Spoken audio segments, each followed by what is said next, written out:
In this video, we're going to be discussing the three-way mega blockbuster deal that almost happened between the Senators, Predators, and Avalanche. And that's coming up next.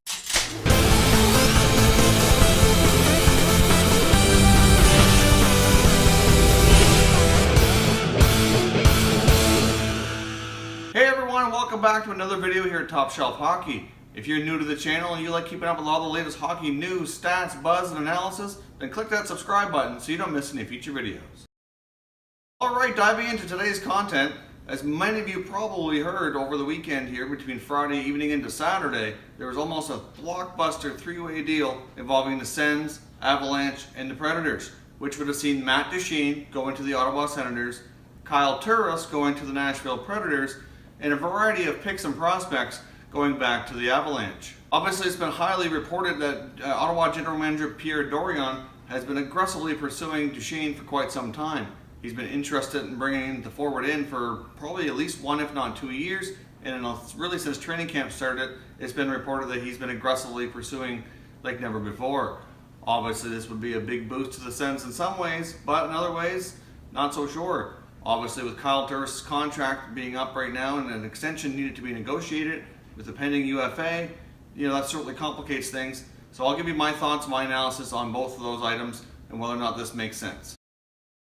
Obviously, it's been speculated for many, many months now where Duchene's going to end up. Ottawa's name has been brought up numerous times. Now, obviously, I do think in a lot of ways Duchene would be a good fit in Ottawa. Obviously, with their salary cap situation as well as their internal budget that Mr. Melnyk likes to impose, if Duchene were to come in, similar to equal money would need to go out. Obviously, the Kyle Turris contract right now, he's making less than Duchene, but with his pending UFA status and his new contract, which would kick in next season, he would be up making similar money. It's been reported that Kyle Turris is looking for anywhere around 7 to 8 years, depending if he stays in Ottawa or not, and around anywhere from 6 to 6.5 million per year. Based on his recent performance over the past 3 to 4 seasons during his current contract, that's probably a fair expectation for money. It seems like the sticking point with the Senators and Turris camps seems to be the term, not so much the annual salary. From the Senators' point of view, if you look at the two players, Turris and Duchene, I think are highly comparable in a lot of ways. They've had very similar stats over the last few seasons, and their overall play, they're both a center iceman. Ideally, they're both a number 2 center iceman on a lot of teams, but both have proven to have to play a number 1 role with their current clubs. But there's a lot of comparables here that makes these guys fairly even. The only difference right now is their contracts, and obviously as of next season, when Turris gets up around the $6 million or more mark, then they will be pretty much even there as well. In Duchene, the Senators would get a little bit younger. Obviously, Duchene's 2 years younger than Turris, and they have an extra year before his contract needs to be redone. Obviously, they have a lot of prospects in the organization, which they're highly fond of. Some of these might have to be included in this deal, since there was no actual names leaked that were speculating which prospects or picks would be involved. It's hard to say. But with the emergence of guys like Logan Brown and Colin White, who can both play center, makes me think that from the Senators' point of view, they're thinking, okay, we get Turris out, we bring in Duchene, we can hold off redoing that contract for another year, we can see where things are at with White and Logan Brown. Hopefully one of those guys could kind of platoon with Duchene and Brassard and Pajot, and then you have a pretty good depth at center ice. At this point in time, it does look like the odds of Kyle Turris being traded are fairly high. Not really sure the exact reasonings why. I mean, really, Ottawa could lay off a Duchene, re-sign Turris, and all would be really well. I mean, he's been a good soldier for them. He's played very well over the last, I think it's 7 years he's been in Ottawa now. Not really sure why there's such a sticking point. I think obviously I understand the term. There's a lot of players that don't get that UFA status and get that long-term deal now until they're 27, 28 years old. And teams are a little more leery than they used to be on giving that 7 or 8 year deal at that point in their career. I mean, look at Bobby Ryan's a prime example. I mean, obviously Bobby's turned things around and has played pretty well for the Senators last year in the playoffs and early this year before he got hurt. But he has a long-term deal, which came at a similar time in his career that Turris would. And obviously, if he were to redo that contract now, he wouldn't get that kind of money.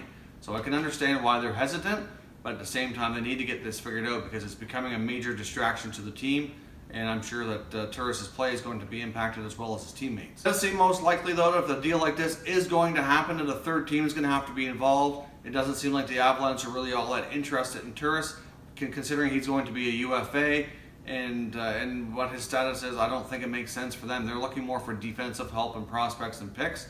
So I think a third team to be involved to make this work, or at least if Turris is going to be involved. And really, I think he almost has to be for Duchene to be brought in order for the numbers to work money-wise. So there's lots of teams out there, I think, that are looking for help at center ice. There's lots of teams out there who can make their what Turris wants in a contract work. It might have to be a sign and trade type of deal. So we'll see what happens here. But obviously, the one thing that I think the Senators should avoid doing is involving Thomas Chabot. There was a little bit of speculation out there, not many reports that he was one of the prospects being involved. Personally, I don't think if we trade Turris out and then you lose Thomas Chabot as well, that just doesn't make any sense to me to bring in Duchene for those two guys.